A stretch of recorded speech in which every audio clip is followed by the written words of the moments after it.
Hər birinizə, valla Allah qismət eləyəydi, kaş ki, mən sizin oğlanlarınızın toyuna gələydim, düyününə gələydim, subaylarınızın, evladı olanların balasının. İndi qismət, yəni, belədir, yenə deyirəm, o vətən sağ olsun deyib oğlunuzu o bayrağa bükülmüş cənazəsini qucaqlayırdınız. Yəni, o, nə bilim, onu sözlə ifadə eləmək mümkün deyil. Allah hər birinizə can sağlığı versin. Allah yenə deyirəm, bizi cənnətdə qovuştursun o igid balalarımızla və mən istəyirəm o gözəl mahnımızı sizə təqdim edin. Mən ona mahnı demirəm heç vaxt, biraz səs verə bilərik. Mən deyirəm ki, o bir Sevda xanımın, bir də Sevinç Mansurovanın bir şəhidlərimizə çaldığı bir layladır. Valla, təşəkkür edirəm.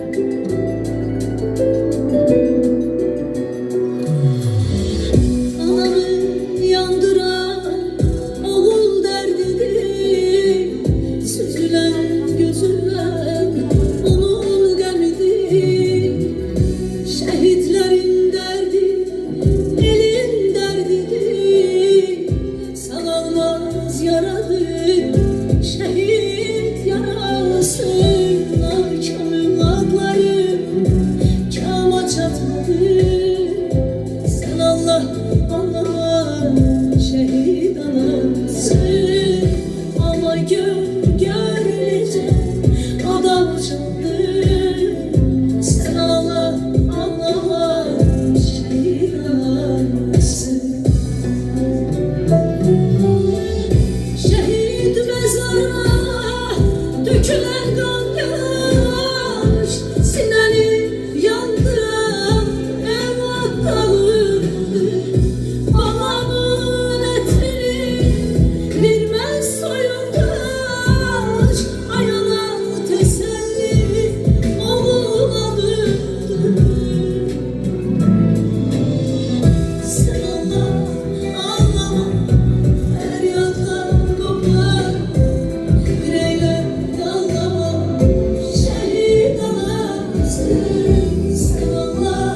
var olasınız Sevda xanım. Allah ürəyinizə görə versin.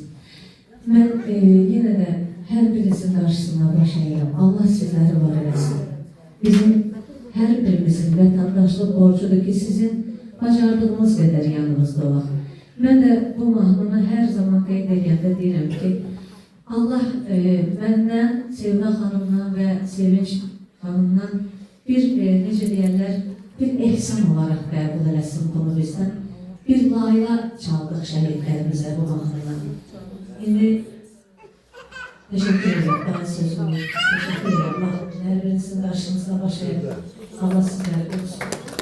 Teşekkür ederim. Analar, bugün gururlu bir gündür. Asan değil evladı böyütürsən, asan değil onlar için bir hayat kurursan, hayaller kurursan,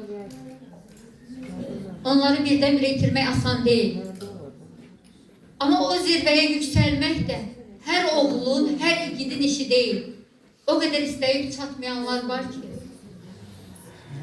Bir daha deyirəm, Allah şəhidlərimizə rəhmət eləsin. Allah cəmi valideynlərimizin, qazilərimizin, müharibə iştirakçılarımızın, veteranlarımızın canı sağ eləsin.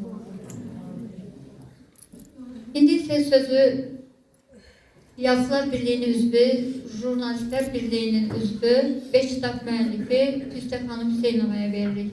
Buyurun Püstə xanım. Mən bu günləri fəxr edirəm ki, Səlyaniyam və Səlyanımın igid oğlanları, igid qəhrəmanları öz qanları baxasına bizləri yaşadırlar. Allah sizlərə can sağlığı versin, analar, baş əyirəm qarşınızda. Siz özünüz də qəhrəman anasınız. Oğlunuz qəhrəmandırsa, analar da qəhrəmandır. Allah sizlərə can sağlığı versin. Yaşayın, elə evlatlarınızı yaşadın. Sevda xanımı uzun müddətdir tanıyıram. Sevda xanım vətənpərvər bir xanımdır. Onun şeirləri ürəkdən gələn şeirlərdir. Mən inanıram ki, bir şair kimi o bu şeirləri yazdıkça ne kadar heyecan keçirdi, ne kadar ürək ağrısı keçirdi, ne kadar ağlayıb, amma yazıb ki, ondan şəhidə bir ərmağan olsun, ürəyi sakit olsun anaların ki, onların evlatların şairlər belə qiymətləndirir. Mən də öz növbəmdə şairi olaraq Əsgərin anıya yazdığı bir məktubu oxumaq istəyirəm. Bugün oğul deyib haray qoparam, gözü yolun üstə qalanım ana. Hər gəlib gedəndən, gələn əskərdən, məni oğul deyib soranım ana. Ölsəm də ağlama sən məni ana. Qara şal bağlayıb anam başına, dən düşüb vədəsiz kibrit qaşına, acı zəhər qatıb fələk aşına, gözü yolum üstə qalanım ana. Ölsəm də ağlama sən məni ana. Dərdi dağ dərdidir, dünya qədərdir. Demə bu ayrılıq, istək hədərdir. Hər insan həyata gəldi gedərdir. Bugün həsrətində olanım ana. Ölsəm də ağlama sən məni ana. Püstərəvanam, bağla dərdinə, qat cavan ömrünü ağla dərdinə. Demə dərdim çatmaz olan dərdinə. Gör neçə min dərdli ana var ana. Ölsəm də ağlama sən məni ana. Allah yerlərin beşlik eləsin. Allah necə deyərlər, olar ki, mən Şuşaya getdim, şəhid analarını aparmışdım. Şəhid anaları torpağı öpürdü ki, görəsən, hara mənim evladımın qanı düşür. Mən onu görəndə o qədər həyəcan keçirdim. Allah sizə səbir versin. Allah təala bundan belə dünyamızı sakit eləsin. Allah prezidentimizə can sağlığı versin ki, onun yumruğu sayəsində torpaqlarımız alındı və alnımız açıq oldu. Mən şəxsən Türkiyədə festivalda olanda bir Türk qızı erməni şeiri dedi. Mənə dedilər ki, o Türk şeiri demədi, erməni, onda Qarabağ alınmamışdı.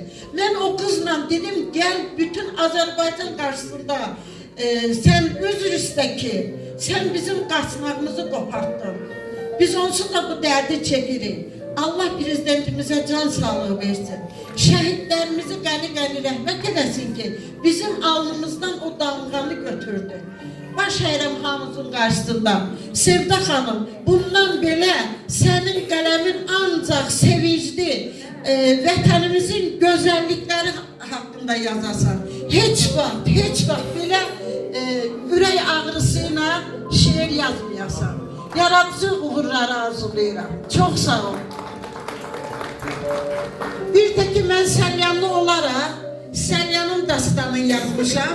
Səlyanın görkəmli insanları haqqında mən istəyərdim ki, bizim Mərkəzi Kitabxananın müdürə Sevda xanıma bu kitabı Səidə xanıma ərmağan edin və bilsinlər ki, Səlyanımızın necə görkəmli adamları var.